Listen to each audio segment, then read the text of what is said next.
At isang malaking sunog ang tumupok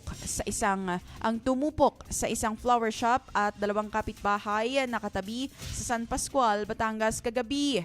Agad na rumuspende ang mga bombero upang mapigilan ang pagkalat ng apoy. At para sa detalye ng balita, narito si DJ Joey Boy. GB Balita Express.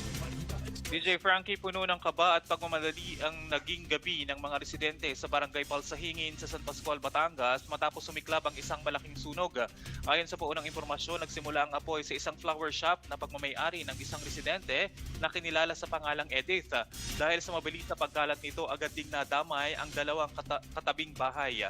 Sa panayam ng GB 99.9 FM, ibinahagi ng isa sa mga residente na pasado alas 11 ng gabi nang mapansin ang pagsiklab ng apoy. Sa gitna ng insidente, nagawa pang makapagsalba ng ilang mahalagang kagamitan ng mga apektadong residente bago tuluyang lumaki ang apoy.